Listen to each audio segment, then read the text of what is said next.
Selamat malam Bapak dan Ibu dan Medifriend semua. Salam sejahtera untuk kita semua.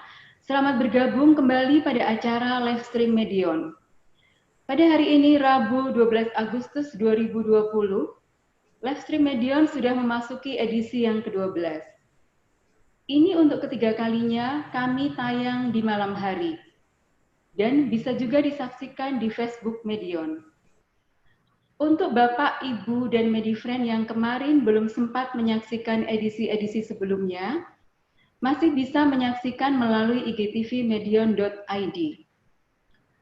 Program edukasi ini kami adakan agar tetap bisa belajar bersama, berbagi informasi dan pengetahuan mengenai dunia peternakan. Namun dengan tetap mengikuti anjuran pemerintah untuk tetap di rumah saja. Jadi Medifriend semua bisa tetap belajar, mendapatkan update informasi, dan tetap aman dari virus COVID-19.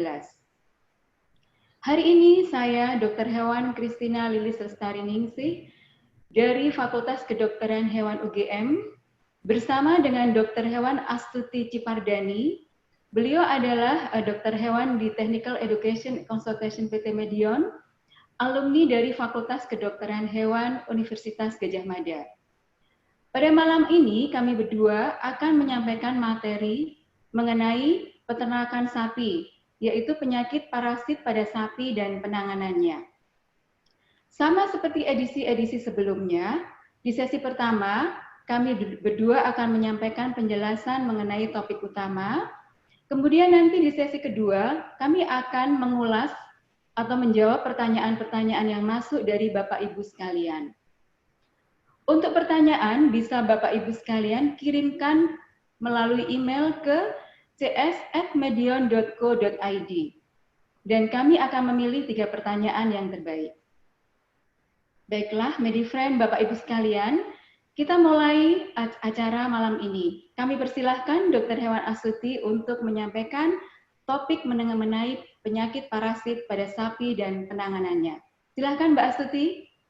Baik, terima kasih Dr. Hewan Lilis atas kesempatan yang diberikan. Selamat malam Bapak, Ibu, dan Medifriend. Salam sejahtera untuk kita semua. Senang sekali bisa menyapa Bapak, Ibu, dan Medifriend semua pada malam hari ini.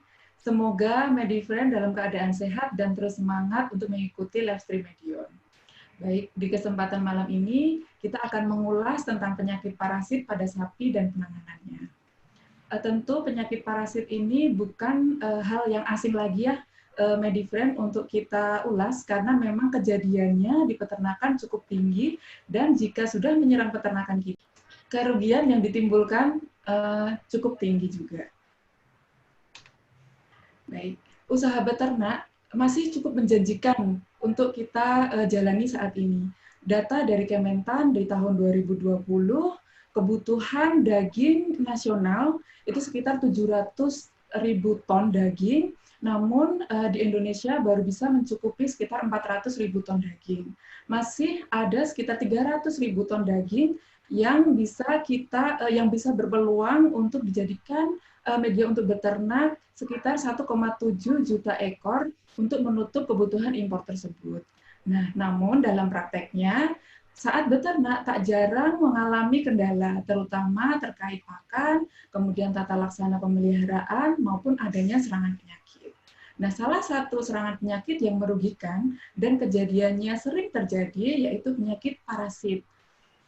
Penyakit parasit tidak secara langsung memang mematikan kalau kejadiannya tidak sangat parah.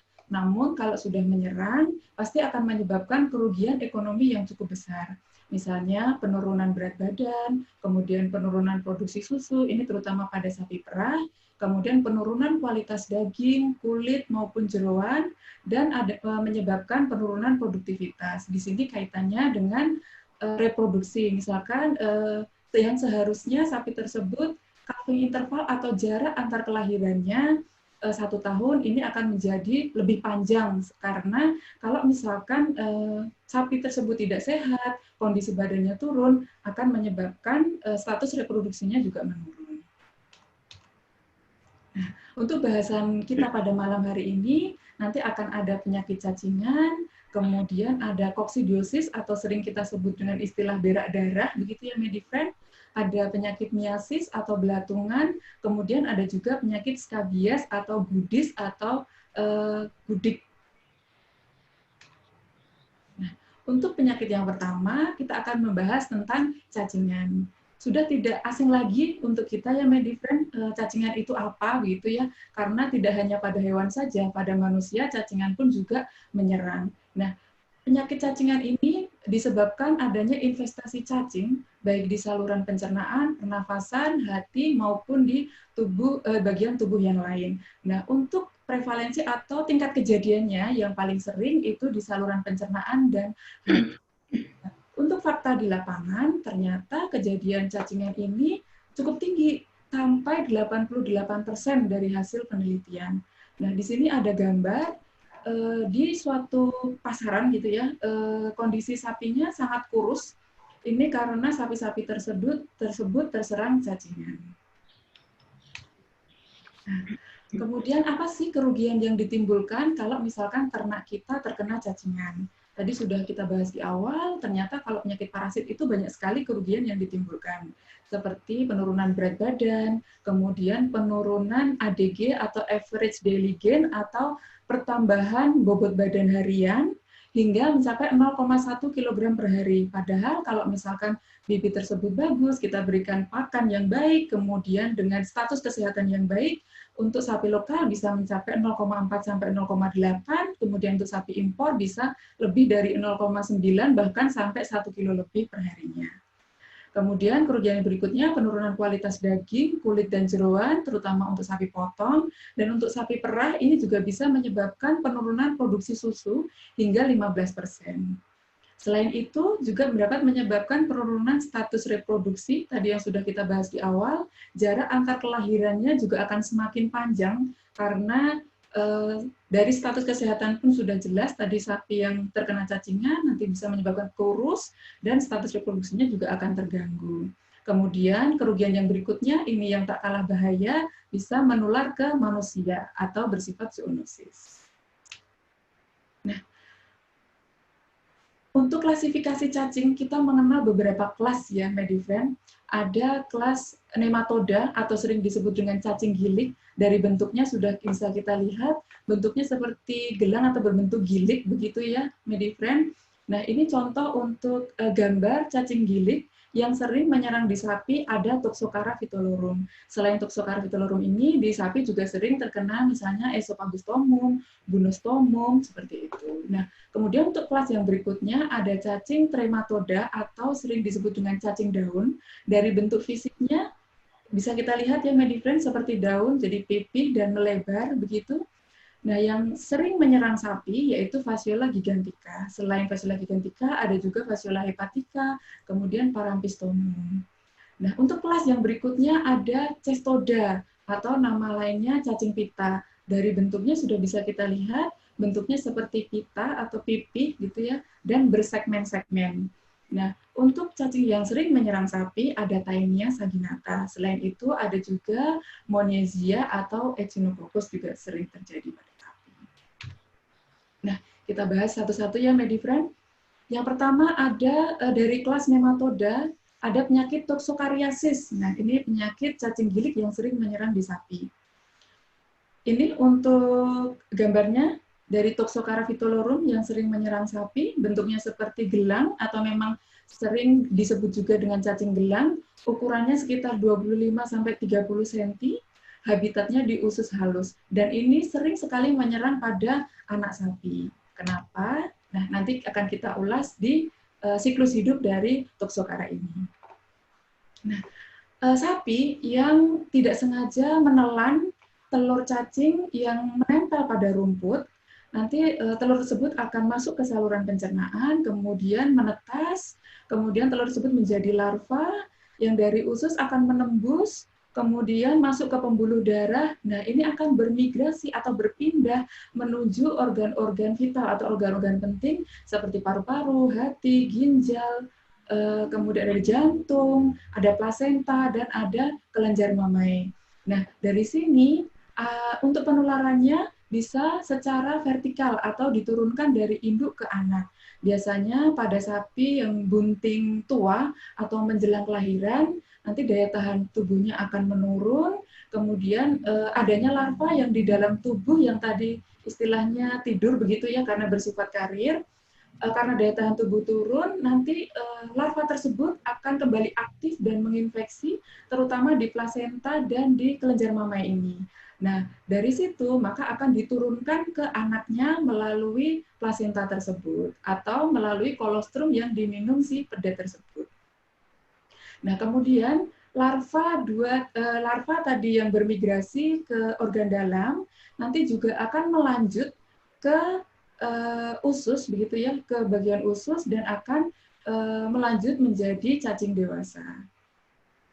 Nah, untuk siklus hidup ini dibutuhkan waktu sekitar 3-10 minggu. Maka penting ya untuk kita melakukan pengobatan atau pemberian obat cacing yang diulang karena memang siklus hidupnya selalu akan berputar dan kita tidak bisa menjamin kalau setelah kita obati satu kali nanti akan sembuh atau terbebas dari cacing selama masa hidup sapi. Nah, itu tidak bisa kita jamin karena dari pakannya pun kita juga tidak bisa memastikan apakah rumput tersebut tidak tercemar dari telur cacing. Nah, jadi untuk penularannya dari penyakit toksokariasis ini bisa secara horizontal atau ditularkan dari sapi yang sakit ke sapi yang sehat, bisa melalui perantara misalnya pakan atau air yang terkontaminasi telur cacing, atau tadi melalui rumput yang memang terkontaminasi telur. Kemudian penularannya juga bisa secara vertikal, yaitu melalui plasenta atau larva tersebut masuk ke tubuh fetus atau anak sapi yang masih di dalam kandungan sapi tersebut melalui plasentanya. Atau bisa juga melalui kolostrum yang tadi terkontaminasi, induknya yang terkena atau terinfeksi penyakit cacing ini, kolostrum tersebut akan tercemar begitu ya, terkontaminasi larva cacing dan ditularkan ke pedet sapi. Nah, kemudian seperti apa sih gambaran klinis penyakit toksokariasis ini? Kalau pada infeksi yang ringan biasanya tidak menunjukkan gejala klinis yang berarti. Biasanya sapi hanya nampak lesu atau bagian bulunya, rambutnya sedikit berdiri, kusam begitu ya. Namun pada infeksi yang berat nanti bisa muncul gejala diare, nafsu makan turun, bobot badan turun, sampai dia kurus kalau memang perjalanan penyakit tersebut sudah berjalan secara kronis. Nah, pada infeksi yang parah, ini bisa juga menyebabkan kematian. Nah, kemudian saat sapi tersebut sudah dipotong, nanti bisa kita menemukan atau temuan dari cacing tersebut pada usus sapi yang sapinya sudah kita potong. Ini ada foto gambaran cacing yang ditemukan pada usus sapi. Kemudian penyakit yang berikutnya, ini dari kelas Trematoda ada fasciolasis. Nah, ini yang sering kita temukan ya, Medifriend, terutama saat nanti saat Medifriend melakukan pemeriksaan atau kemarin menjadi panitia kurban begitu ya, saat dilakukan pemeriksaan nanti akan ditemukan cacing ini di bagian hati. Nah, Dr. Hewan Astuti, ya, tertarik dengan penjelasan Dr. Astuti terkait fasciolasis ya. Ya, betul, fasciolasis.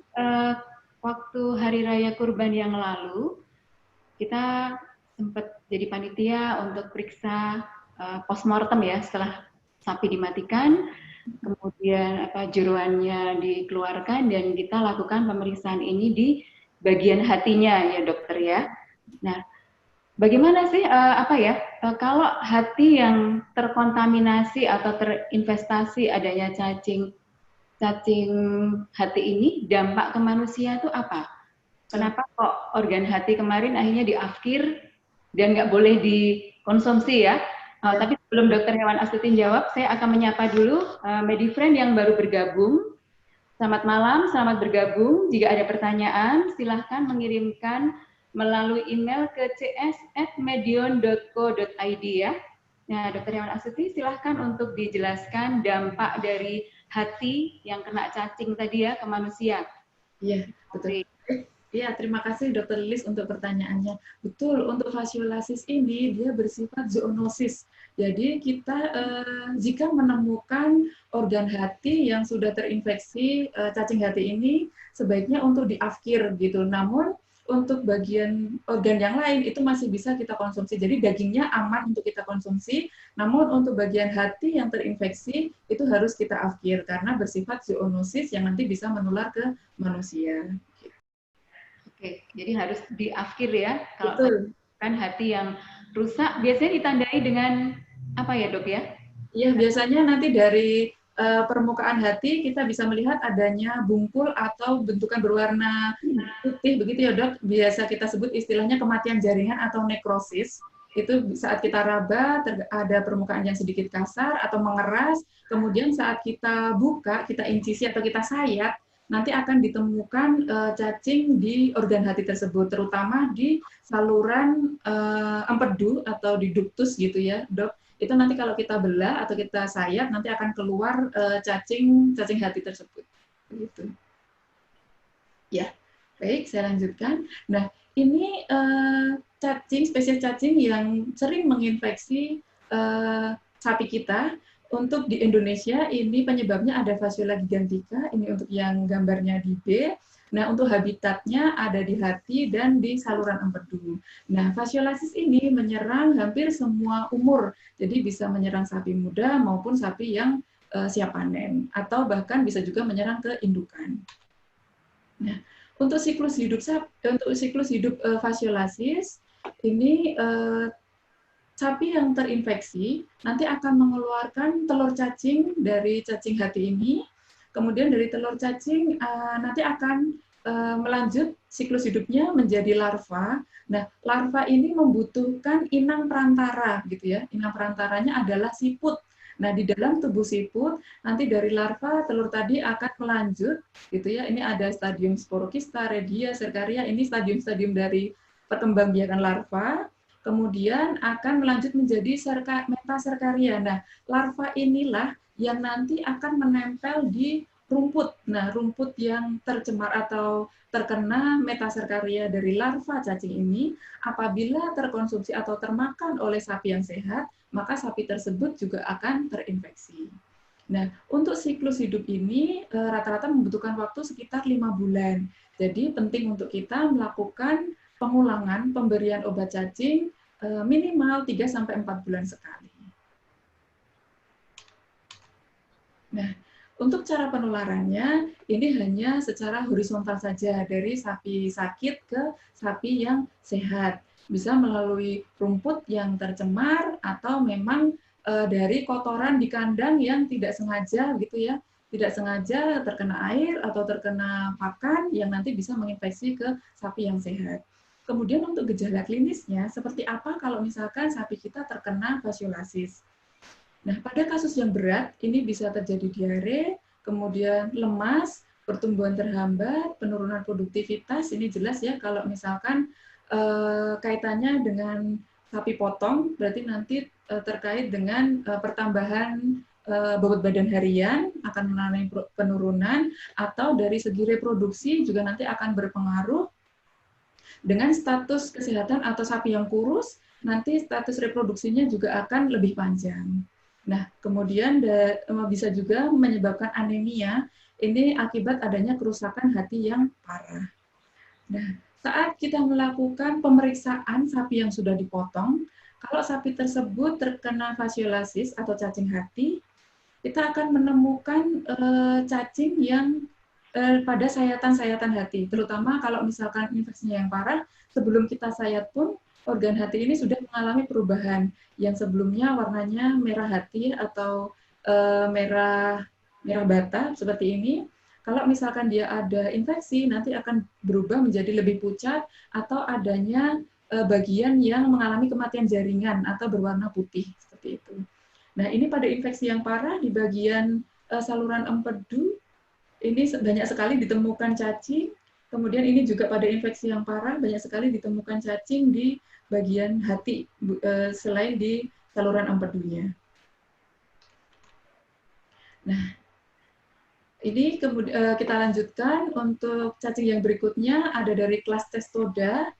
Nah, yang sering menyerang ada Taenia saginata. Ini selain Taenia tadi sudah kita bahas di awalnya, ada cacing yang lain seperti Monesia maupun Echinococcus. Tapi yang kejadiannya paling banyak itu pada Taenia saginata.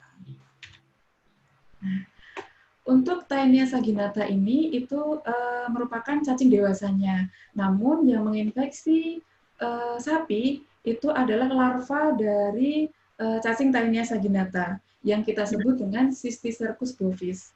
Nah, untuk perkembangbiakan cacing Taenia saginata ini sebenarnya dia membutuhkan 2 inang begitu ya, Medifriend. Nah, inang ini ada inang antara, yaitu si sapi tersebut sebagai inang antara di mana telur cacing yang masuk nanti akan berubah menjadi stadium yang infektif atau stadium yang mampu menginfeksi, yang nanti akan berbentuk seperti cacing gelembung seperti ini ya, seperti kista gitu.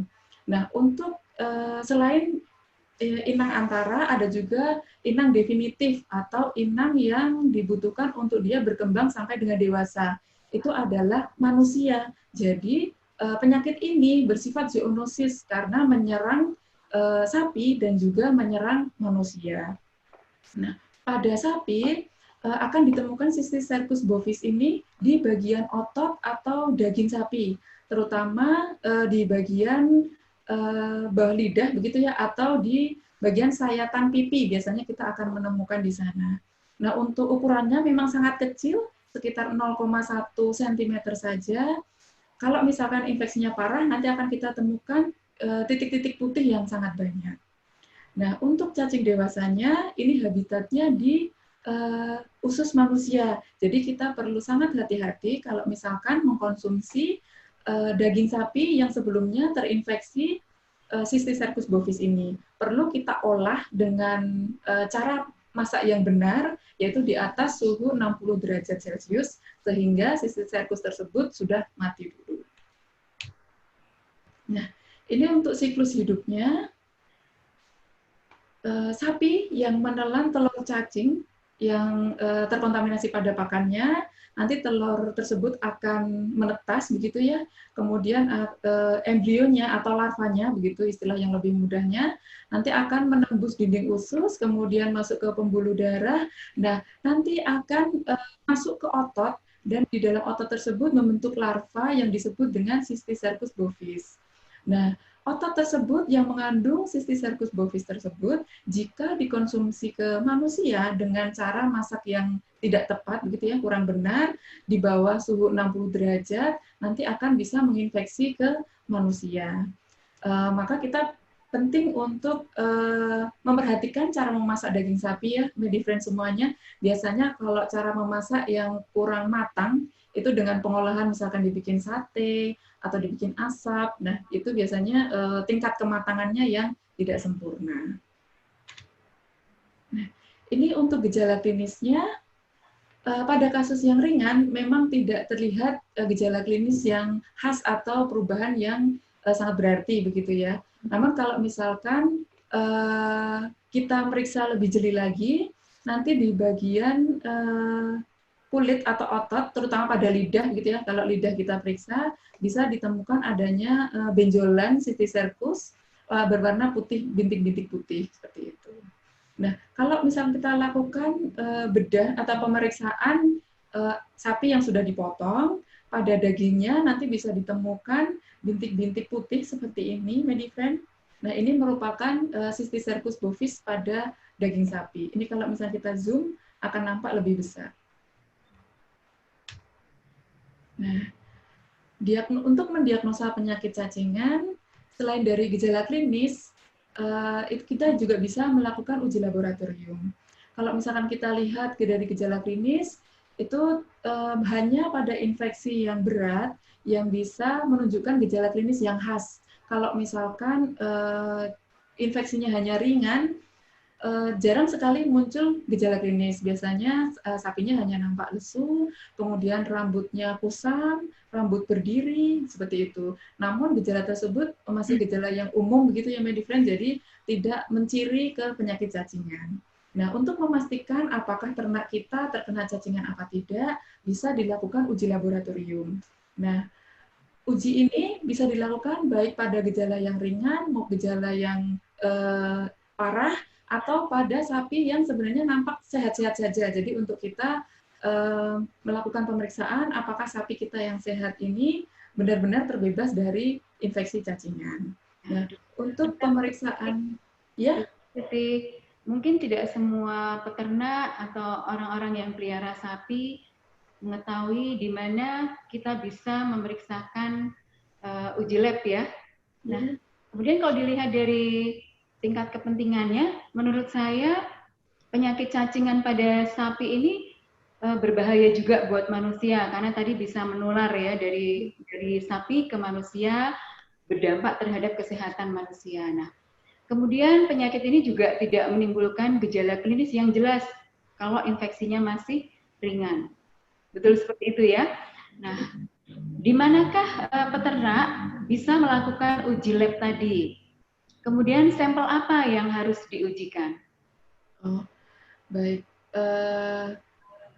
Kita bisa memeriksakan begitu ya, atau mengujikan sampel feses yang kita ambil baik di lab pemerintah maupun di Medion. Juga ada Medion laboratorium atau yang sering disebut dengan Medilab, itu juga melayani uji sampel feses tersebut, Dr. Lilis. Jadi Bapak Ibu dan Medifriend bisa mengujikan untuk pemeriksaan adanya infeksi cacingan ini bisa ke lab pemerintah dari dinas maupun ke Medilab. Nah, untuk sampelnya sendiri, sampel yang dibutuhkan yaitu sampel feses. Nah, kalau misalkan Medifriend ada formalin cairan khusus begitu ya, untuk pengambilan sampel bisa ditambahkan dengan formalin supaya lebih awet, atau kalau misalkan tidak segera diuji, jadi tidak terjadi kerusakan. Kalau misalkan tidak ada cairan tersebut, tidak masalah. Untuk pengambilan sampel fesesnya, diambil sampel feses yang fresh, kemudian kita simpan pada suhu 2-8 derajat Celcius.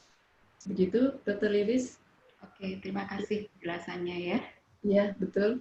Nah, selain dengan pemeriksaan uji laboratorium untuk mendiagnosa penyakit cacingan, ini juga bisa dilakukan pemeriksaan pada ternak yang sudah dipotong. Namun ini hanya bisa dilakukan pada ternak yang sudah dipotong ya, Medifriend, dengan kita melihat dari organ dalam, misalkan habitatnya di usus, kita melakukan pemeriksaan di usus, atau kita melihat juga pemeriksaan di hatinya. Kalau misalkan ternak tersebut terinfeksi cacingan, nanti kita akan menemukan atau adanya investasi cacing dewasa tersebut di organ pada ternak yang sudah dipotong.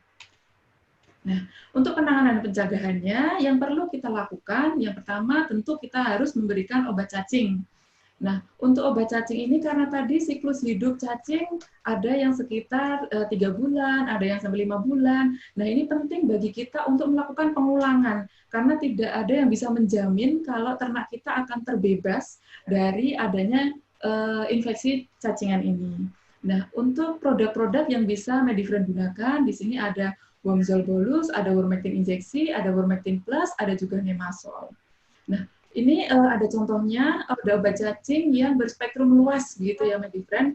Bisa untuk cacing tilik, cacing paru-paru, cacing pita maupun cacing hati dalam sediaan bolus, jadi mudah untuk diaplikasikan. Nah, keunggulannya obat cacing ini bersifat atau bekerja dengan daya yang sangat luas, mampu membunuh telur, kemudian larva maupun cacing yang dewasa. Nah, kemudian yang tak kalah penting selain pemberian obat cacing yaitu dengan menjaga sanitasi kandang dan lingkungan. Karena untuk penularannya tadi yang sudah kita bahas di awalnya, Medifriend, penularannya melalui rumput atau feses yang terkena atau tercemari telur cacing tersebut. Nah, penting untuk kita membersihkan kandang secara rutin, tidak membiarkan kotoran sapi menumpuk, kemudian membersihkan kotoran sapi secara rutin agar kandang kita tetap bersih. Nah, selain dengan memberikan obat cacing, kemudian menjaga kebersihan kandang, kita juga perlu memperbaiki sistem penggembalaan dan pemberian rumput. Penting untuk kita menghindari tempat gembala yang becek atau rumput yang mendapatkan pupuk kandang yang kita tidak tahu asal-usulnya. ini terutama untuk pemeliharaan yang bersifat ekstensif atau masih ada area untuk menggembala begitu ya. Kalau misalkan Medifriend semua di pemeliharaan secara intensif yang di kandang begitu ya, yang dipelihara di kandang, maka yang perlu diperhatikan adalah supaya kandang yang untuk kita pelihara itu tidak terlalu becek, karena kandang yang becek ini media yang baik untuk cacing tersebut berkembang biak.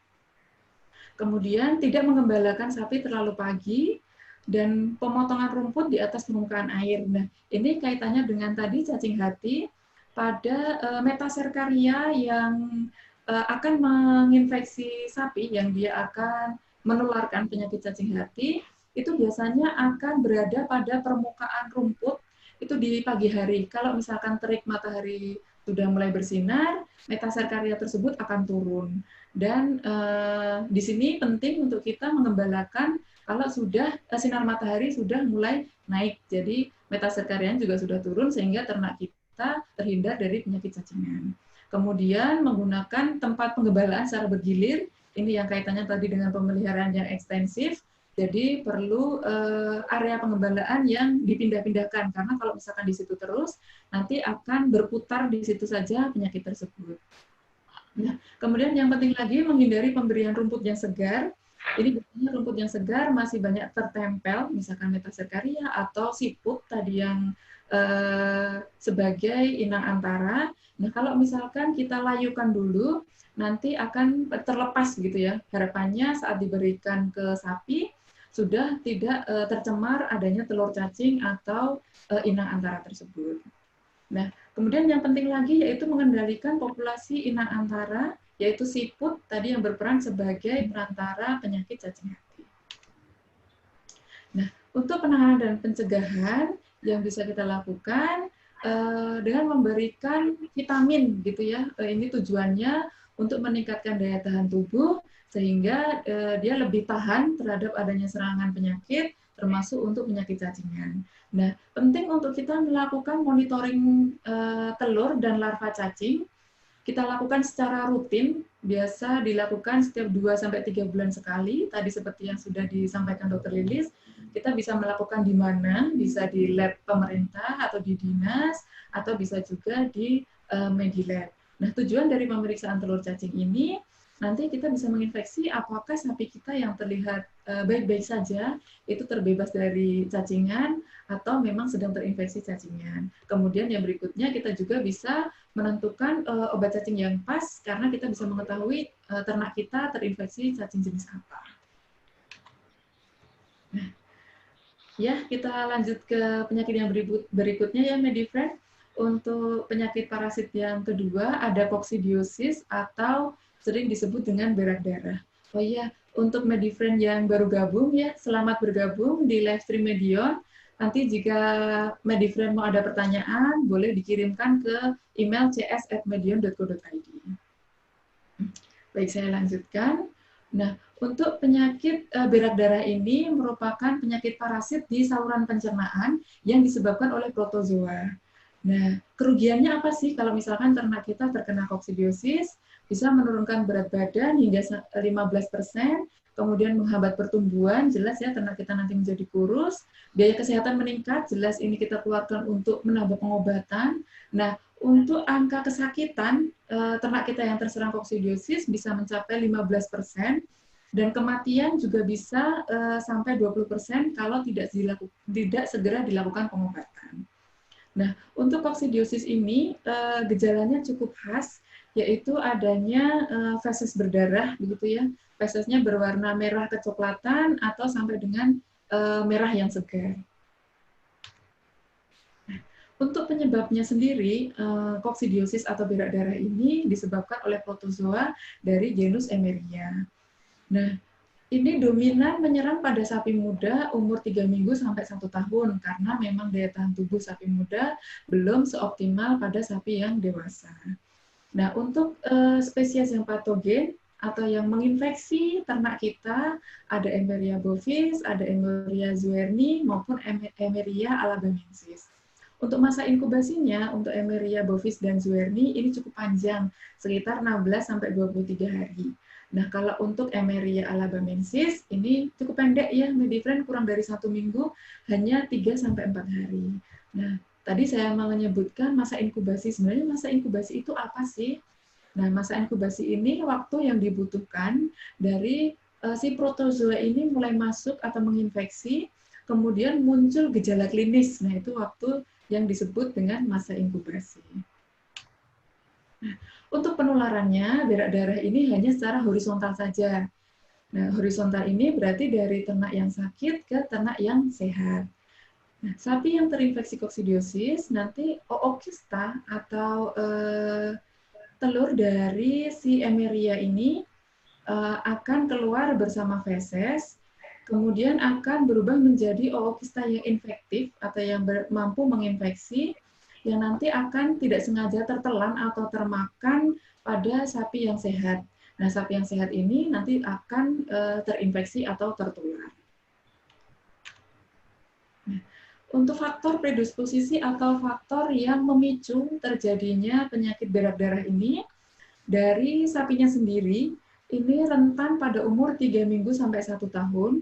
Kemudian pada sapi yang kondisinya stres, biasanya kalau stres, sistem imun atau daya tahan tubuhnya menurun, ini terutama pada kondisi lepas sapi, kemudian adanya perubahan pakan atau setelah transportasi, dan pada daya tahan tubuh sapi yang lemah. Nah, ini bisa menjadi faktor pemicu terjadinya berak darah.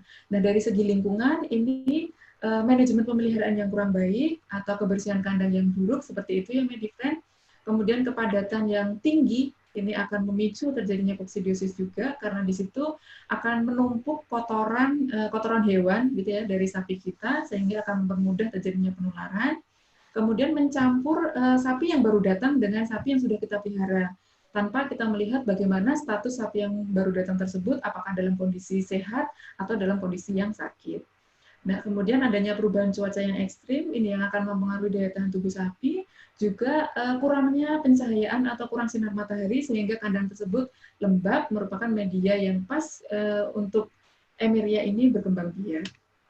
Ya, ini gejala klinis dari berak darah, yang bisa kita lihat adanya diare encer atau berair dengan atau disertai darah, biasanya berwarna merah gitu ya, atau coklat kemerahan, kemudian daerah anus kotor, ini menandakan adanya diare, kemudian penurunan berat badan, ini sapinya menjadi kurus, terutama pada pedet ya, usia sampai 1 tahun. Nah, kemudian ini contoh feses dari sapi yang terinfeksi berak darah, adanya feses yang bercampur darah yang berwarna merah. Nah, gejala yang berikutnya yaitu sapi bisa menunjukkan gejala demam. Biasanya bisa kita melakukan pemeriksaan gitu ya, kalau kita memeriksa hewan dengan pengecekan suhu, kalau demam nanti di atas 39 derajat Celcius, atau kalau misalkan bisa kita lihat dari moncongnya ini terlihat kering, nah itu juga bisa sebagai penanda. Kemudian sapinya akan terlihat lemah dan lesu. Kemudian sapi menjadi dehidrasi, nah ini karena diare terus-menerus, kehilangan cairan. Untuk sapi dehidrasi, kondisinya seperti apa? Bisa kita lakukan pemeriksaan dengan menarik bagian kulit yang longgar. Kalau misalkan sapi tersebut tidak dehidrasi, nanti begitu kita tarik, kita lepaskan akan mudah kembali seperti bentuk semula. Namun kalau sapi kita mengalami dehidrasi, begitu kita tarik kulit yang longgar tadi, susah untuk kembali atau membutuhkan waktu untuk dia kembali ke posisi semula. Nah, selain gejala tersebut, masih ada lagi gejala. Nah, ini yang biasanya terjadi juga, sapi akan menunjukkan gejala anemia. Karena apa? Karena tadi sapi tersebut kehilangan banyak darah ya karena adanya diare atau feses berdarah. Untuk pemeriksaan anemia bisa kita lihat dari bagian konjungtiva bagian dalam ya, mata, selaput mata gitu. Bagian dalam kita buka, kita tarik kelopak mata bagian bawah, normalnya akan berwarna pink, kalau misalkan anemia akan terlihat pucat seperti ini. Nah, untuk diagnosanya, tadi selain dari gejala klinis, kita juga bisa melakukan pemeriksaan laboratorium. Nah, untuk pemeriksaan laboratorium, tadi bisa dilakukan juga di lab pemerintah, di dinas, atau juga bisa dilakukan di Medilab. Untuk sampelnya yang dibutuhkan, yaitu sama kotoran hewan, atau fesesnya, begitu ya, Medifriend. kita ambil fesesnya, kemudian kita kirim ke laboratorium. Pemeriksaannya nanti menggunakan mikroskop Medilab karena mikroskop dari laboratorium tersebut. Karena ukuran si Emeria ini sangat kecil ya, Medifriend, tidak bisa dengan mata telanjang, jadi harus menggunakan mikroskop dengan pembesaran tertentu baru akan terlihat si Emeria tersebut. Nah, kemudian apa saja yang harus kita lakukan kalau ternak kita sudah terkena koksidiosis? Yang pertama, tentu kita perlu memisahkan ternak yang sakit, karena ternak yang sakit tersebut berperan sebagai sumber penularan. Nah, yang berikutnya yaitu dengan pengobatan. Nah, ini penting ya, pengobatan dengan antikoksidia atau obat yang bisa membunuh si Emeria tersebut. Misalnya kita punya Toltradex yang bentuk seperti ini ya, berbentuk cairan, atau bisa juga dengan koksi. Nah, koksi ini yang sering mungkin Medifriend gunakan untuk pengobatan di ayam, ini bisa juga digunakan di hewan atau di sapi, hewan besar maksudnya Medifriend, hewan besar atau di sapi. Nah, untuk pemberiannya, ini untuk yang Toltradex cukup 1 kali dengan dosis 0,3 ml per kilogram berat badan. Kemudian untuk yang koksi ini bisa diberikan selama 3-5 hari berturut-turut dengan dosis 0,15 gram per kilogram berat badan. Dokter Astuti, Ya. Selama ini kan kita pahamnya pemberian obat melalui air minum pada peternakan ayam. Nah, kalau kita ngebatin sapi melalui air minum itu caranya seperti apa ya, Dok ya? Iya. Sama dengan ayam atau ada teknik tertentu supaya obat tersebut bisa benar-benar masuk ke dalam ternak ya? Ya, baik, betul Dokter Lilis. Nah, untuk aplikasi atau cara pemberian, biasanya untuk yang obat cair itu kita cekokkan langsung, Dok. Jadi kita ambil sesuai dengan dosis yang kita butuhkan, kemudian kita cekokkan langsung. Nah, untuk yang koksi ini juga bisa, jadi kita larutkan dengan sedikit air minumnya, kemudian kita ambil biasanya dengan sepuit atau yang sudah kita hilangkan jarumnya, kemudian kita cakokkan langsung ke sapinya. Begitu, Dok, supaya lebih tepat dosis sesuai dengan kebutuhan atau sesuai dengan dosis yang dianjurkan untuk ternak kita. Jadi bukan dicampur dalam air minum sapi ya, Dok ya? Iya, betul. Tidak, Dok. Jadi langsung masuk ya. Jadi langsung dicekokkan, mengulangkan alat bantu, sepuit yang dihilangkan jarumnya. Ya, betul. Biasanya sepuit yang dihilangkan jarumnya itu bisa membantu untuk mencekokkan begitu, Dok. Oke, terima kasih, Dok. Bisa dilanjutkan lagi penjelasannya. Nah, selain dengan pemberian obat antikoksidia, kita juga perlu memberikan multivitamin sebagai terapi suportif untuk mempercepat penyembuhan begitu ya. Namun untuk pemberian multivitamin ini perlu kita perhatikan kalau misalnya multivitamin tersebut mengandung vitamin B khususnya B1, pemberiannya perlu diberikan setelah pengobatan selesai. Jadi misalkan dengan Toltradex tadi hari pertama menggunakan Toltradex, nanti dilanjutkan pada hari kedua dengan pemberian multivitamin ini. Tujuannya apa? Karena vitamin B ini bisa sebagai substrat nutrisi bagi Emeria untuk berkembang. Jadi kita melakukan pengobatan, namun kita memberikan kayak nutrisi begitu ya ke Emerianya, nanti pengobatan yang dihasilkan tidak akan optimal. Jadi pemberian multivitamin ini diberikan setelah pengobatan selesai. Nah, kemudian selain pemberian pengobatan, itu yang tak kalah penting yaitu memperbaiki manajemen secara menyeluruh. Karena penularan ini secara horizontal ya, Medifriend, perlu membersihkan kandang, kotoran hewan, tempat pakan maupun tempat minum secara rutin.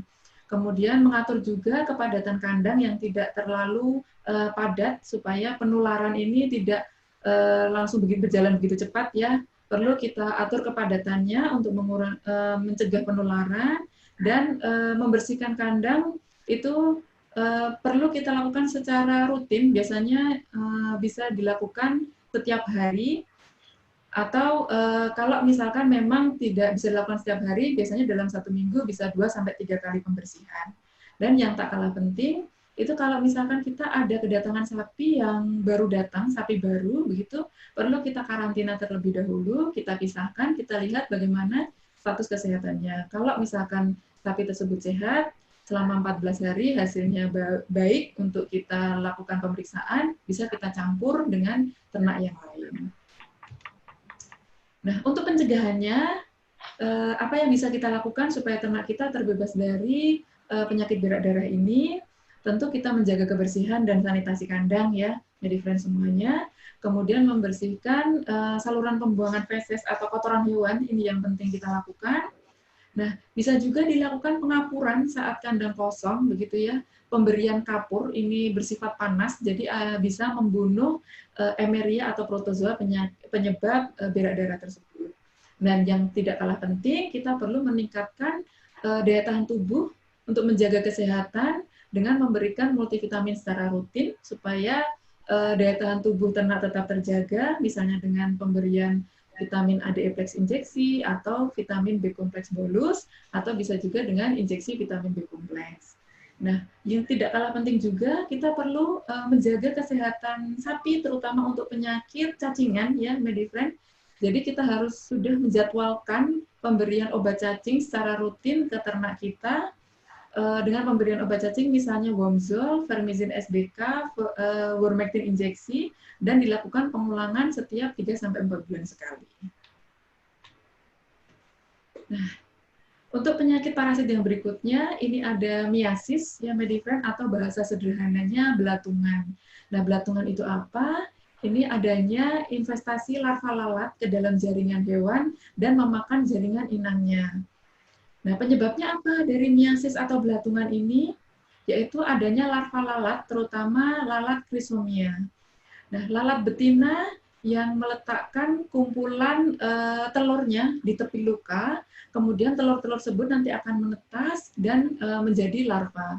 Nah, si larva ini bersifat parasit obligat, ya, Medifriend. Obligat ini maksudnya dia hanya bisa hidup pada jaringan hidup, jadi membutuhkan jaringan hidup untuk dia berkembang dan mempertahankan kehidupannya. Dia tidak bisa bertahan pada jaringan yang mati, jadi dia harus misalkan makan pada jaringan kita yang misalkan di sapi kita, pada luka itu kan ada jaringan sel-sel begitu ya, itu yang akan digerogoti untuk dia bertahan hidup.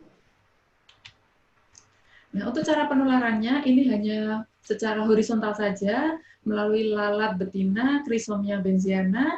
Untuk waktu yang dibutuhkan dari lalat tersebut bertelur sampai dia menginfeksi itu sangat cepat, sekitar 1-2 hari dengan tingkat kematian bisa mencapai 20% kalau tidak dilakukan pengobatan atau terjadi infeksi sekunder atau infeksi ikutan kalau tidak dilakukan pengobatan.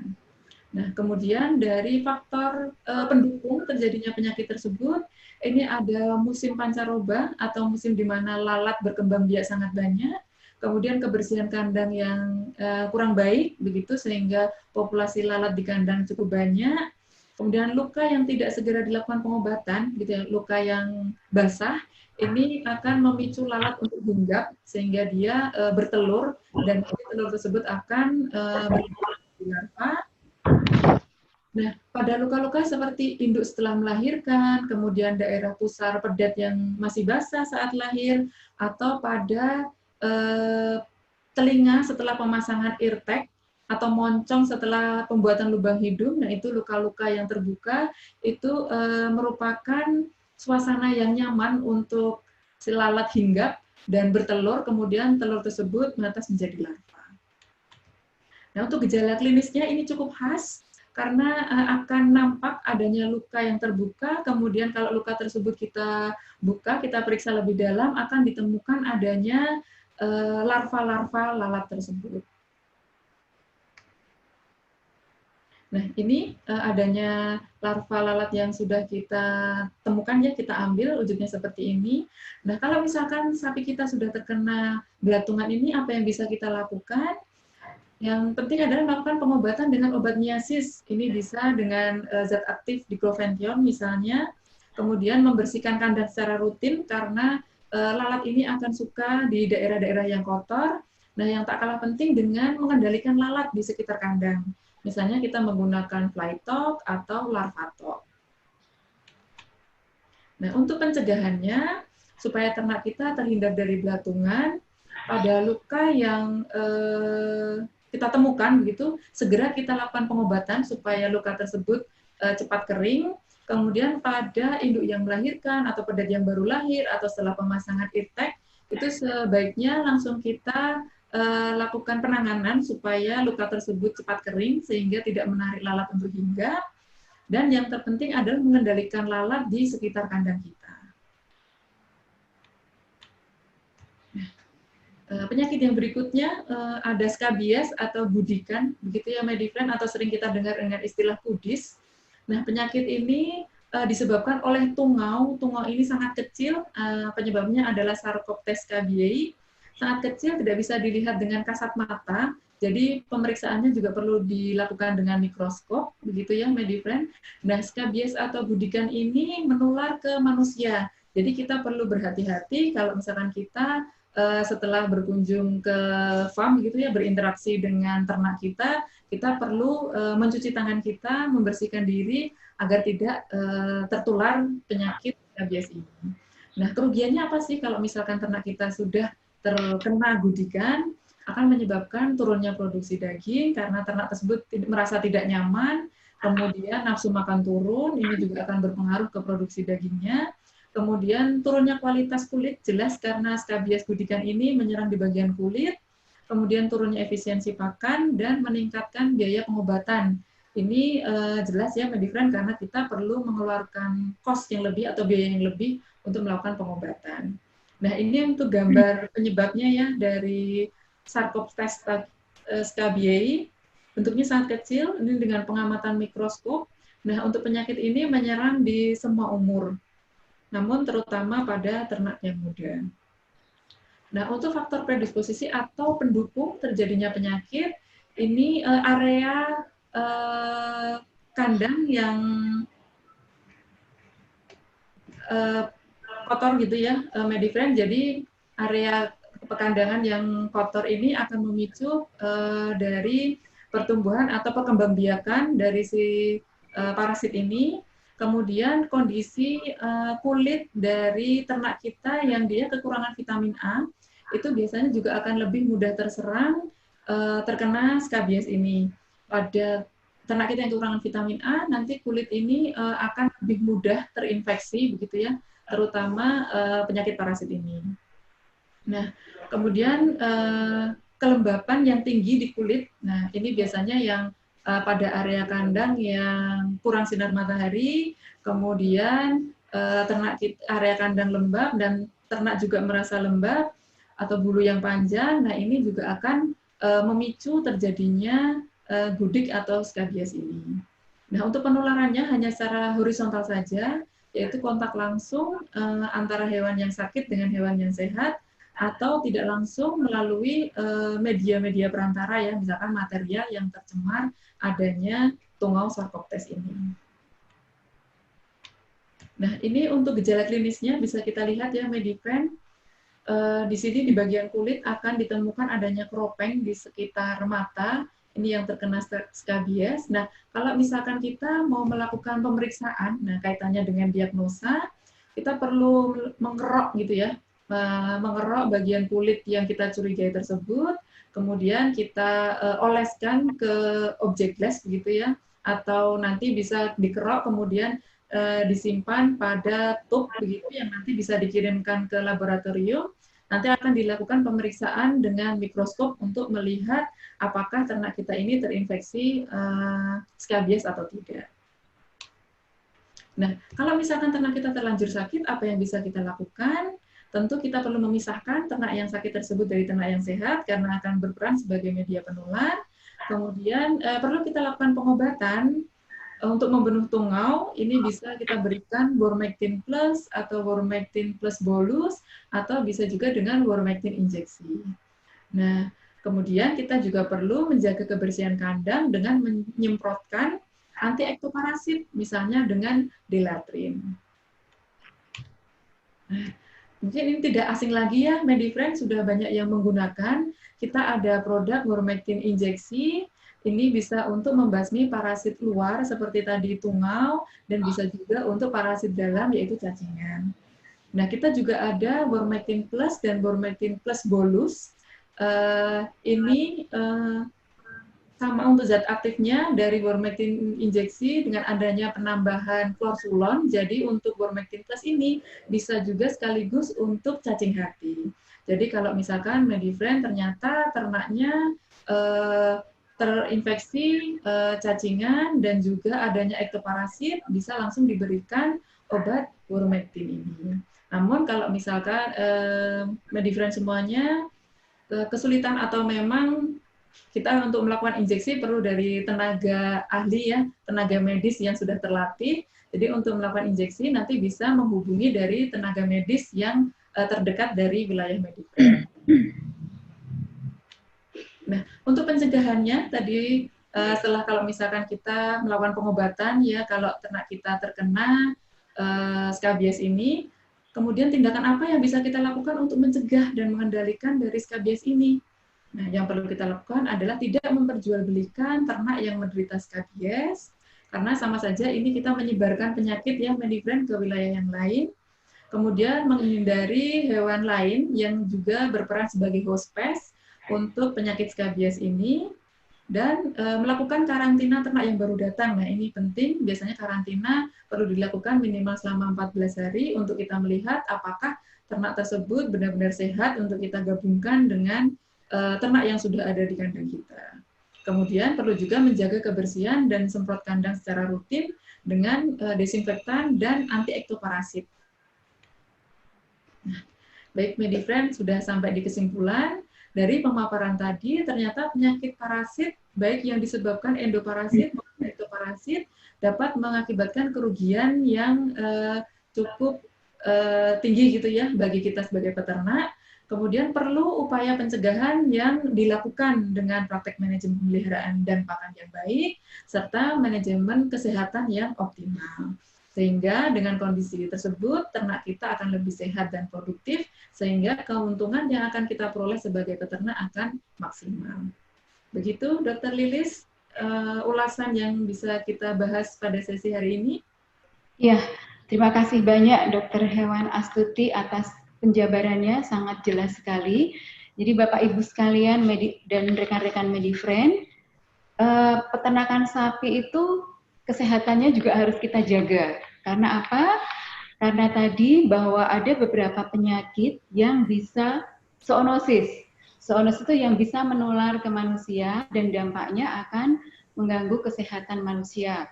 Untuk itu memang menjaga kesehatan ternak itu sangatlah penting, dengan perpaduan antara manajemen pemeliharaan, manajemen kesehatan, yaitu pemberian obat-obatan yang sesuai dengan arahan diagnosa, kemudian juga menjaga dari segi pakannya.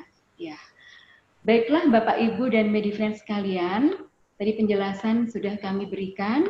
Kita akan break sekitar 15 menit dan pada jam 20.15 kita akan kembali berkumpul ya. Mohon untuk join kembali di live stream Medion untuk kita bahas sesi tanya jawab. Ya. Baiklah, nanti sampai ketemu lagi di jam 20.15. Terima kasih.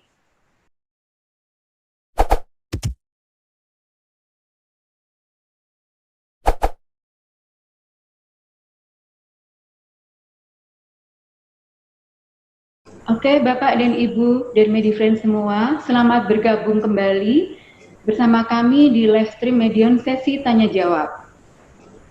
Untuk yang belum bergabung, ayo segera bergabung karena kita akan segera mulai pembahasan pertanyaan-pertanyaan yang sudah masuk. Siap, Dr. Astuti? Kita akan mulai bahas pertanyaan-pertanyaan masuk ya, lumayan banyak pertanyaan yang masuk. Baik, siap ya? Jadi pertanyaan pertama, apakah penyakit cacingan masih perlu terus diwaspadai? Silakan, Dok.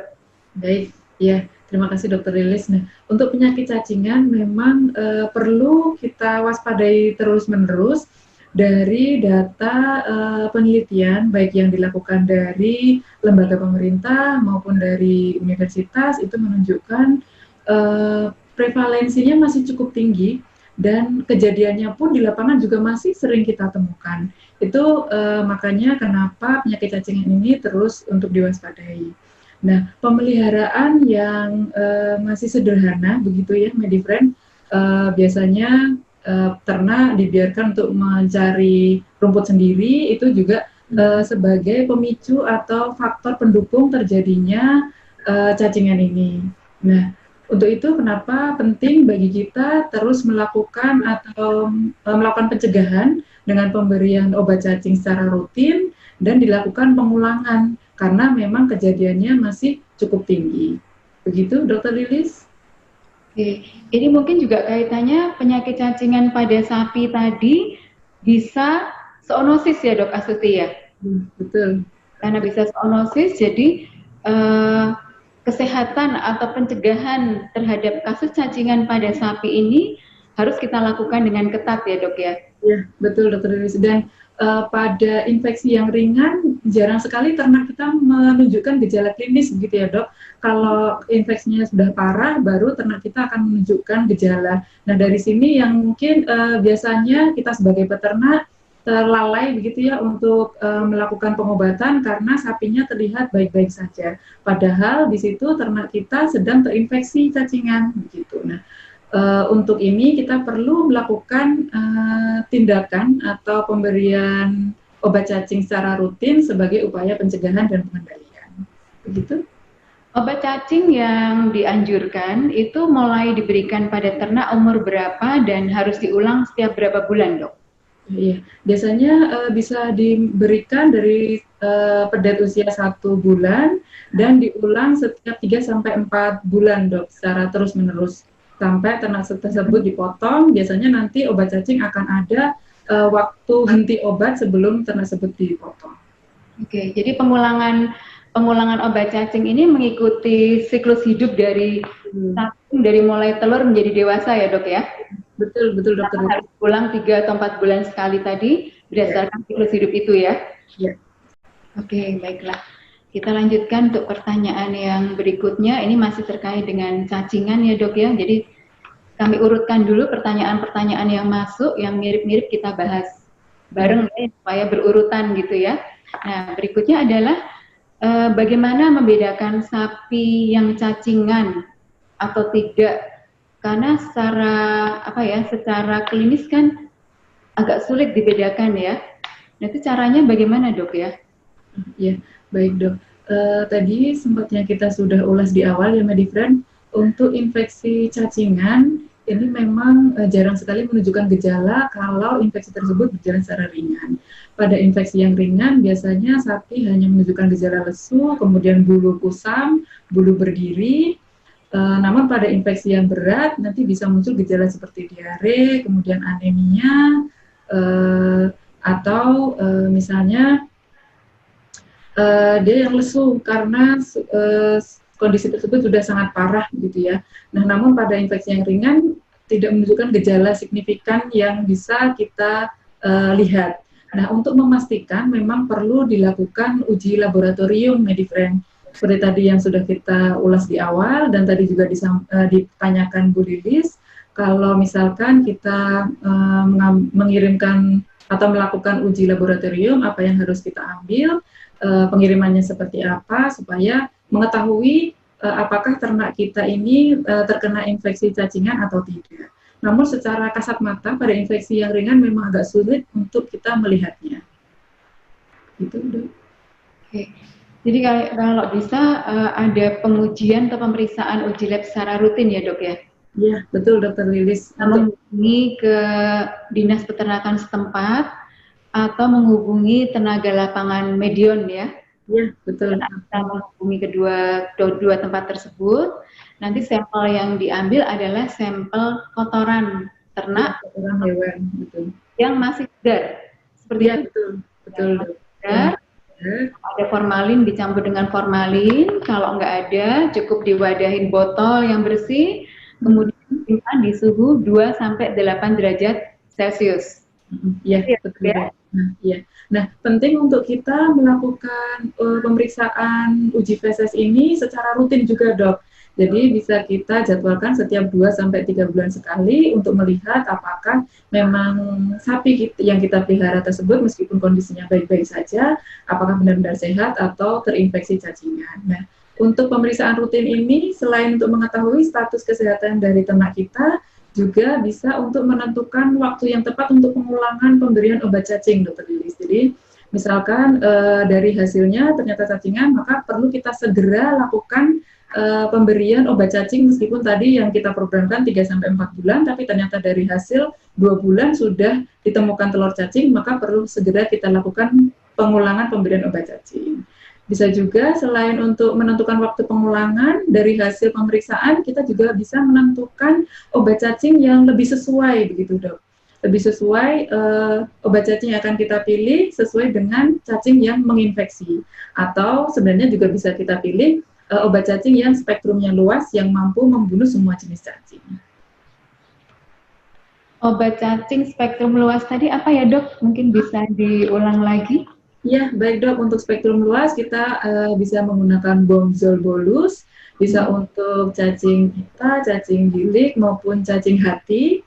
Bisa juga selain Bomzol bolus kita ada juga Bormectin plus, baik yang Bormectin plus injeksi maupun Bormectin plus bolus.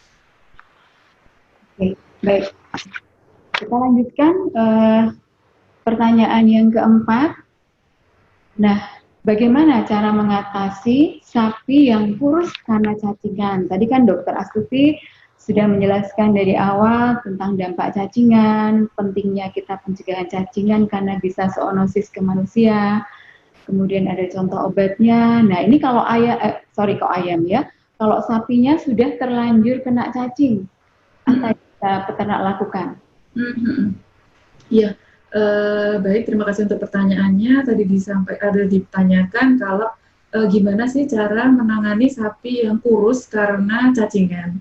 Tentu yang pertama harus kita lakukan adalah mengobati penyebabnya dulu. Sapi tersebut kurus karena cacingan, tentu kita perlu memberikan obat cacing untuk membunuh cacing-cacing yang ada di tubuh sapi tersebut. Selama kita memberikan pakan yang baik, nutrisi yang baik, tapi dalam tubuh dalam tubuh sapi tersebut banyak cacing, tentu penyerapan nutrisinya juga tidak akan optimal, sehingga bobot badan yang kita targetkan pun tidak akan tercapai. Nah, kalau misalkan sapi kita kurus karena cacingan, yang pertama kita perlu memberikan obat cacing dulu. Kita lakukan pengobatan, setelah kita berikan obat cacing, kita juga memberikan istilahnya terapi suportif atau terapi pendukung dengan memberikan vitamin untuk meningkatkan daya tahan tubuh dan mempercepat pemulihan setelah sapi tersebut terkena cacingan. Nah, pemberian vitamin ini pun sebaiknya rutin untuk diberikan, begitu ya, Medifriend. Bisa dijadwalkan bersama dengan obat cacing. Jadi setiap 3-4 bulan dilakukan pengulangan pemberian obat cacing dan multivitamin tersebut. Nah, yang berikutnya setelah kita obati, kita berikan vitamin, kita perlu juga memberikan nutrisi yang baik karena tadi setelah masa penyembuhan yang terinfeksi cacingan, setelah kondisinya sudah membaik, kita berikan nutrisi yang baik pula sesuai dengan kebutuhan nutrisinya. Biasanya nanti Medifriend semua sudah memperhitungkan kebutuhan nutrisi, pemberian pakan yang sesuai dengan kebutuhan dari ternak kita. Jadi sudah memperhitungkan seberapa kandungan energinya, seberapa protein yang harus diberikan. Nah, itu bisa kita kejar dengan memberikan pakan yang bernutrisi. Nah, selain dengan itu, kita juga perlu mengendalikan, karena tadi sudah kita obati, nah kita perlu mencegah dan mengendalikan cacingan tersebut berulang, tentu dengan program pemberian obat cacing yang rutin, pemberian vitamin yang rutin, dan dengan pemeliharaan yang lebih baik lagi. Misalnya tadi dengan pemeliharaan yang kalau misalkan ekstensif, berarti ladang pengembalaannya harus digilir, menghindari tempat yang becek. Kemudian kalau kita memotong rumput, sebaiknya di atas permukaan air atau saat matahari sudah terik di atas. Jadi untuk penularan penyakit kita minimalkan dahulu supaya ternak kita terbebas dari cacingan. Begitu, Dr. Lilis? Ya, jadi pemberian obat cacing juga harus didukung dengan pemberian suportif ya dok ya. Ya, jadi suportif Dr. Astuti menjelaskan ada penggunaan vitamin. Ya, nah vitaminnya ini pilihannya ada yang per oral, ada juga yang injeksi. Injeksi juga ada, betul. Pemberian vitamin yang per oral apakah bersamaan dengan pemberian obat cacing atau pemberian obat cacing dulu baru kemudian pemberian vitamin? Ya, baik. Nah, biasanya untuk pemberian obat cacing, kita bisa memilih aplikasi yang mudah untuk diberikan, misalnya kayak Wormzole bolus atau Wormectin plus bolus, kita berikan secara per orang. Nah, untuk pemberian vitamin, kita juga ada yang sediaannya bolus, itu ada Vita B-Black bolus, sehingga mudah bagi kita untuk mengaplikasikan. Nah, untuk pemberiannya, itu tidak masalah di hari yang sama kita berikan. Jadi untuk kepraktisan begitu ya dok, bisa diberikan sekaligus dalam hari yang sama. Oke. Baiklah, kita lanjutkan untuk pertanyaan berikutnya, Dr. Hewan Astuti. Masih semangat ya? Belum ngantuk? Iya. Yang pertanyaan kelima, berapa kali pemberian obat cacing untuk sapi anakan? Jika ini sudah diberi obat cacing, kemudian pengulangannya kapan? Oh, baik. Nah, untuk pemberian obat cacing di anakan ya, di pedet begitu, bisa kita berikan juga sama, rutin setiap 3-4 bulan sekali. Kita ulang terus sampai pedet tersebut jadi bakalan dan jadi dewasa, tetap dilakukan pengulangan setiap 3-4 bulan sekali. Begitu, dok. Oke. Pertanyaan berikutnya, apakah boleh memberikan obat cacing saat sapi bunting? Ya, saat sapi bunting. Nah, sebaiknya kita sudah memprogramkan pemberian obat cacing sebelum ternak tersebut dipersiapkan untuk bunting, begitu ya. Sebelum dikawinkan, biasanya kita melakukan cek kesehatan, pemeriksaan kesehatan. Kalau misalkan ada indikasi arahan penyakit, kita obati dulu. Kemudian kita berikan obat cacing juga untuk pencegahan. Nah, namun kalau di tengah jalan ternyata sapi tersebut terinfeksi cacingan, tidak masalah untuk kita lakukan pengobatan dengan pemberian obat cacing. Tentu kita pilih obat cacing yang aman untuk sapi bunting. Misalnya bisa kita berikan Wormectin plus baik yang bolus maupun injeksi, kemudian Wormectin juga aman, kemudian Nemasol juga aman diberikan pada sapi bunting. Ya, jadi tetap harus memilih jenis obat cacing yang aman untuk sapi bunting ya, dok ya. Betul. Kalau misalkan Bapak Ibu Medifriend sekalian terbiasa menggunakan Wormzole bolus, boleh diberikan pada sapi yang bunting, namun diberikannya di umur kebuntingan lebih dari 45 hari. Jadi kebuntingan setelah melewati 45 hari tidak masalah untuk diberikan obat cacing Wormzole bolus. Baik, terima kasih Dr. Astuti. Kita lanjutkan untuk pertanyaan berikutnya. Apa benar pada ternak yang terserang koksidiosis tidak boleh diberikan vitamin B dalam hari yang bersamaan? Silakan. Ya, tadi sudah sempat kita ulas di awal. Untuk pengobatan koksidiosis, memang kita memberikan yang pertama antikoksidia. Tujuannya untuk membunuh protozoa-protozoa yang ada di saluran pencernaan yang menginfeksi tersebut. Namun untuk terapi suportifnya, kita memberikan multivitamin setelah pengobatan tersebut selesai. Tujuannya vitamin B, terutama vitamin B1, itu akan menjadi substrat atau makanan atau nutrisi begitu ya bagi Emeria untuk berkembang biak. Jadi untuk pemberiannya sebaiknya setelah pengobatan antikoksidia ini selesai supaya hasilnya lebih optimal. Kalau misalkan kita melakukan pengobatan dengan antikoksidia dengan membunuh si Emeria tersebut, tapi kita memberikan makanan bagi Emeria tersebut, maka hasilnya tidak akan optimal, Medifriend. Jadi pengobatannya selesai dahulu, kemudian baru dilanjutkan dengan pemberian multivitamin. Gitu, Dok? Jadi bertahap ya, jangan dicampur, jangan barengan. Karena satu sisi, kalau barengan, satu sisi diobati, tapi satu sisi kita ngasih makanan untuk perkembangan dari si Emerianya. Begitu ya, Dr. Astuti ya? Ya. Baiklah, kita lanjutkan ke pertanyaan berikutnya. Dari segi penyakit, penyakit apa saja sih yang dominan menyerang pada ternak ruminansia? Ruminansia ini dalam hal ini termasuk sapi ya, ada sapi, kambing, dan domba. Jadi penyakit apa sih yang dominan menyerang? Ya, kalau kita berbicara tentang penyakit, kita mengenal ada dua jenis ya, ada penyakit infeksius maupun yang non-infeksius. Nah, kalau untuk yang penyakit infeksius yang banyak menyerang, tadi seperti yang kita ulas di awal, penyakit parasit ini kejadiannya cukup tinggi ya, Medifriend, penyakit parasit. Kemudian kalau penyakit infeksius yang lain itu ada BEF atau istilahnya bovine ephemeral fever atau demam 3 hari bahasa sederhananya. Kemudian ada pink eye atau radang mata. Kemudian ada mastitis, ini pada sapi perah juga kejadiannya cukup tinggi. Kemudian kalau untuk penyakit yang non-infeksius itu banyak yang terjadi, ada bloat atau kembung. Kemudian ada hipokalsemia, itu terutama pada sapi perah ya setelah melahirkan. Kemudian ada juga grass tetani, ini kejadiannya juga cukup banyak. Atau pada sapi potong yang sering terjadi juga misalnya asidosis rumen, itu karena pemberian konsentrat yang berlebih juga bisa menyebabkan penyakit non-infeksius tersebut. Begitu Dr. Lilis, penyakit yang sering menyerang terutama pada sapi. Lansia ya, pada sapi, kambing dan domba juga ya, Dok Astuti ya. Untuk kambing domba biasanya banyak yang terjadi itu untuk yang infeksius ada ORF atau bahasa sederhananya bengoran. Kemudian untuk yang non infeksiusnya sama untuk yang kembung itu juga kejadiannya cukup tinggi pada kambing domba. Kambing domba ya. Ya, pertanyaan berikutnya. Dalam usaha penggemukan sapi, poin utama saja yang harus diperhatikan. Jadi poin-poin yang harus diperhatikan oleh peternak itu apa saja? Oh, baik.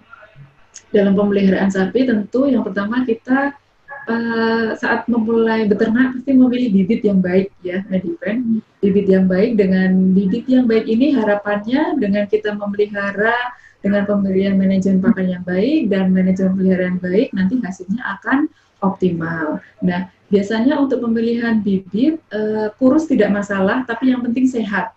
Nah, untuk bobot badan dari sapi yang kurus masih bisa kita kejar asalkan kondisinya sapi tersebut sehat.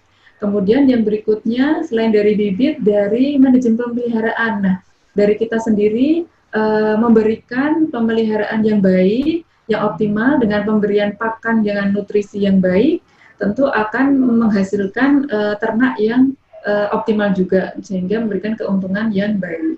Nah, selain itu kita juga perlu memperhatikan manajemen kesehatan.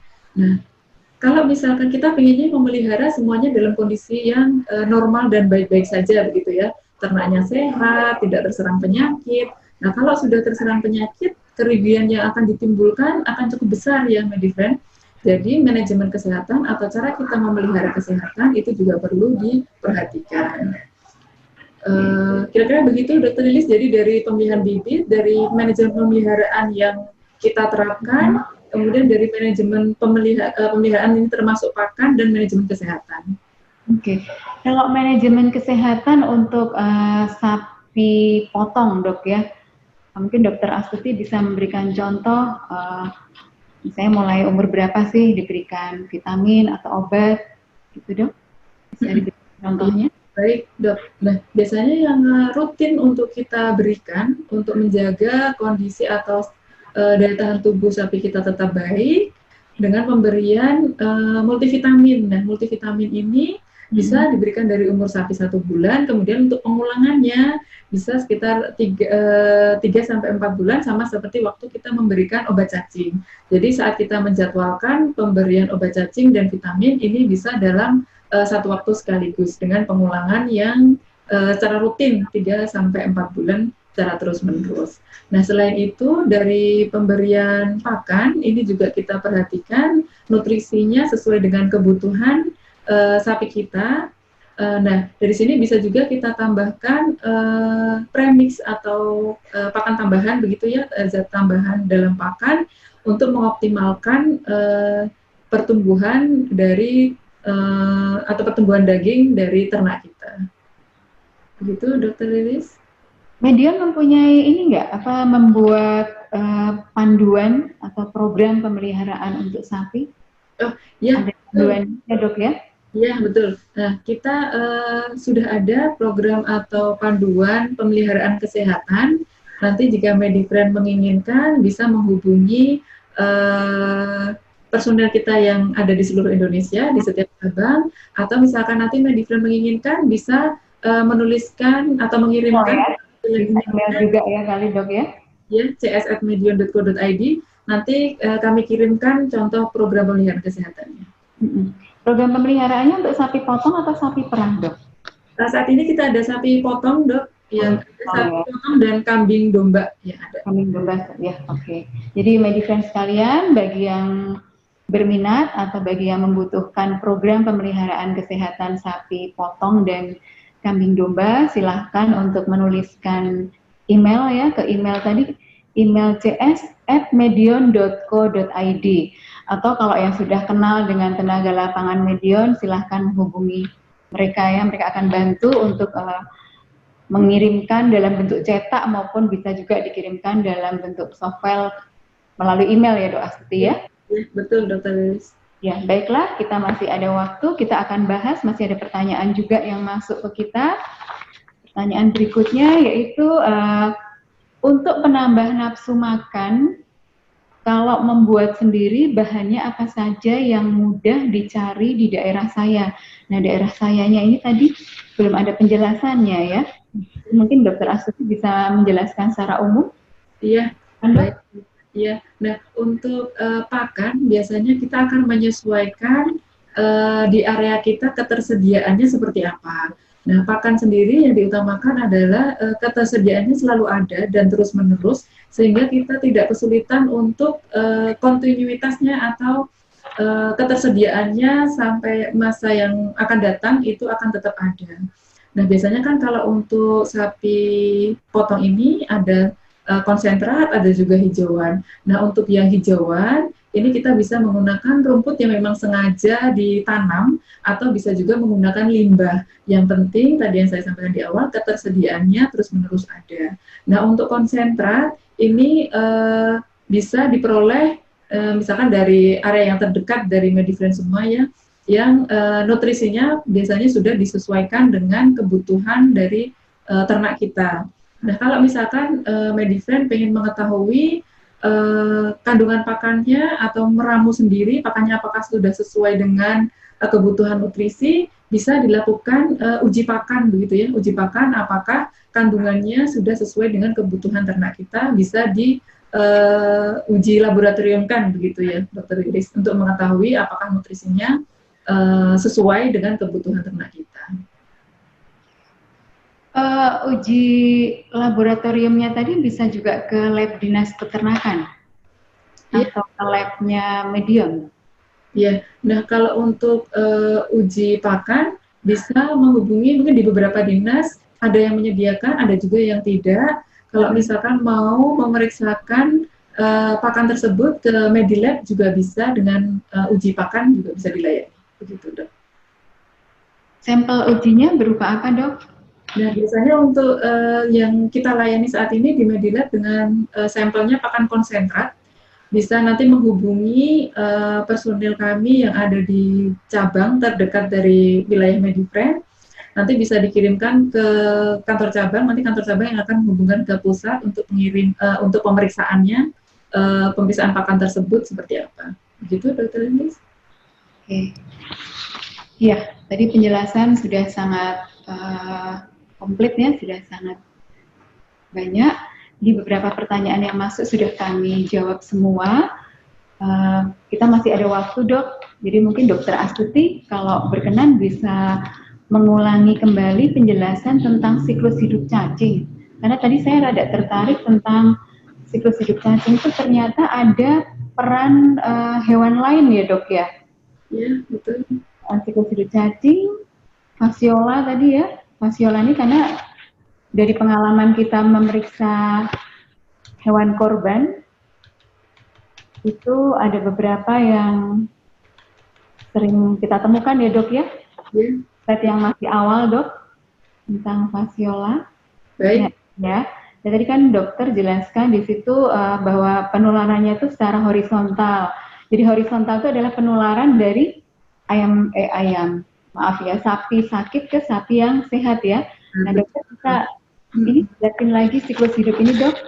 Jadi supaya lebih, atau peternak lebih lebih memahami proses siklus hidup cacing ini ya. Silakan, Dok. Baik, Dokter Lilis. Betul seperti yang disampaikan Dokter Lilis, kita sering menemukan kasus ini cacing hati saat kita melakukan pemeriksaan hewan kurban begitu ya, Dok ya, saat kita memeriksa organ hati akan banyak ditemukan cacing hati. Nah, di sini untuk penularannya memang betul hanya secara horizontal saja, jadi dari sapi yang sakit ke sapi yang sehat. Nah, untuk siklus hidup cacing ini dia membutuhkan inang antara, yaitu siput. Nah, ternyata siput yang sering kita jumpai itu berperan sebagai media penularan penyakit ya dok ya, tanpa kita sadari. Nah, di sini telur yang tadi keluar dari sapi yang terinfeksi, nanti telur tersebut akan berubah menjadi larva, begitu ya, berkembang menjadi larva. Kemudian larva tersebut akan masuk ke tubuh siput yang akan berkembang dari larva yang satu ke satunya. Ini istilahnya memang agak teknis sekali ya, ada Miracidium, kemudian Sporokista, Redia, Serkaria. Nah, kemudian dari tubuh siput ini larvanya ada yang keluar. Jadi setelah berkembang menjadi larva yang disebut dengan Serkaria, larva ini akan keluar dari tubuh siput. Biasanya di air-air ini mereka akan berenang-renang begitu dok. Nah, berenang-renang ini akan menuju ke tepi yang menemukan rumput untuk dia hinggap. Nah, biasanya di rumput ini dia akan naik ke atas menuju ke ujung rumput. Nah, di ujung rumput inilah nanti kalau misalkan rumput tersebut dimakan ternak yang sehat, dia akan menjadi terinfeksi atau tertular begitu, Dok. Nah, makanya penting untuk kita memberikan pakan atau rumput ke ternak yang dipotong di atas permukaan air. Karena tadi si Metacercaria ini dia akan sukanya berenang-renang di air, dan kalau misalkan dia sampai sebelum matahari bersinar, dia akan naik ke atas. Begitu matahari bersinar, dia akan kepanasan begitu dan akan turun, sehingga perlu perhatian untuk kita saat motong rumput, perlu di atas permukaan air dan saat matahari sudah bersinar terang. Begitu, Dokter Lilis. Supaya Metacercarianya tadi turun gitu ya dok ya? Iya, betul, betul dok. Dan tidak tertelan atau termakan oleh ternak kita yang sehat. Jadi rumput yang dimakan ternak tadi, Metacercarianya sudah nggak ada gitu ya? Ya, betul, betul dok. Nah, siputnya sendiri ini apakah kalau kita konsumsi akan beresiko kita tertular nggak ya? Kalau kan siput ada beberapa yang mungkin masih dikonsumsi ya. Jadi sebenarnya juga nggak, jangan dikonsumsi gitu ya dok ya? Iya dok. Kalau jadi inang antaranya untuk siklus hidup dari cacing ini ya. Nah, kalau untuk si dalam siputnya ini belum ke stadium infektif dok. Jadi sebenarnya yang akan menular ke manusia bukan yang pada saat di dalam tubuh siputnya, gitu dok. Karena stadium infektif yang akan menginfeksi ke manusia itu yang saat dia berada di dalam organ hatinya, gitu dok. Kalau selama di dalam tubuh siputnya, dia tidak yang infektif ke manusia. Jadi belum bentuk infektif ya kalau di dalam tubuh siput. Yang infektif atau yang bisa menular ke manusia itu adalah bentuk yang sudah berkembang di dalam tubuh sapi. Iya, betul. Gitu ya. Ya. Baiklah MediFriend, Bapak Ibu sekalian, kita sudah bahas semua pertanyaan yang masuk. Terima kasih banyak atas partisipasi dan pertanyaan-pertanyaan yang ditujukan kepada kami. Semoga yang telah diuraikan Dr. Hewan Astuti pada hari ini bermanfaat, menambah pengetahuan kita bersama, dan kita bisa sharing tadi dari kasus-kasus yang ada di lapangan. Nah, sebagai bentuk rasa terima kasih atas atensi Bapak dan Ibu serta MediFriend sekalian, Medion akan memilih 3 pertanyaan yang terbaik yang akan kita berikan hadiah.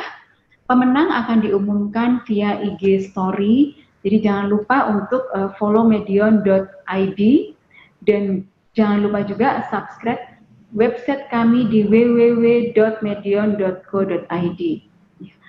Akhir kata, terima kasih banyak dan sampai jumpa di live stream Medion minggu depan. Selamat malam.